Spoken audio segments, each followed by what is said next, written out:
Well, one of the major developments of the last decade that comes from our research on evaluation itself, following up evaluations, finding out how they're used, finding out what their impacts are, has revealed that a major kind of impact that comes from engaging with evaluation is not just producing evaluation findings, but engaging people who participate in the evaluation in what we've come to call evaluative thinking.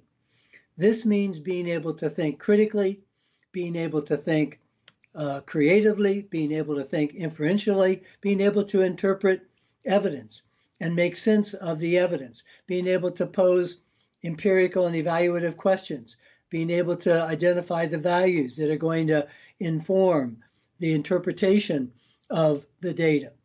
This kind of evaluative thinking has a longer term and more enduring impact than actually conducting a particular evaluation. Any given evaluation report gets out of date fairly quickly, but the capacity to think evaluatively, to engage in astute situation analysis, to do needs assessment, to plan and design in accordance with situational analysis and needs assessment, to see the relationships between the things that go into an effort and the results of that effort, to seek unanticipated consequences and side effects. These ways of thinking evaluatively have a more lasting impact, and they move away from the findings as the primary outcome of evaluation to the use of findings in an astute and appropriate way as a major result of evaluations.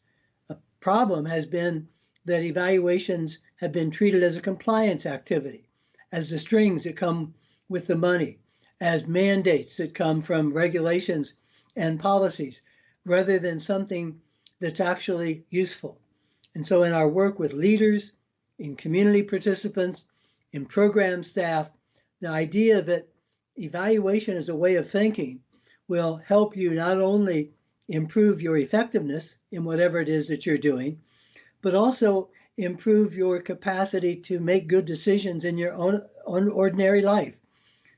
Purchasing decisions, relationship decisions, how to engage with evidence. And we have a major example of this challenge with the global pandemic, the coronavirus. And a conflict has emerged between the political folks and the scientific folks in many parts of the world. And one of the themes that has emerged is follow the science. But the science is not always that clear. Science has to be interpreted. And so from an evaluation perspective, what we like to say is follow the science and apply evaluative thinking, because evaluation has the niche of integrating facts and values. The facts don't speak for themselves, and the facts are often probabilistic and uncertain and emergent and dynamic, and as has been the case with the pandemic, changing as more gets learned about the coronavirus. And so being able to interpret the data, apply it contextually, make comparisons, these are examples of evaluative thinking.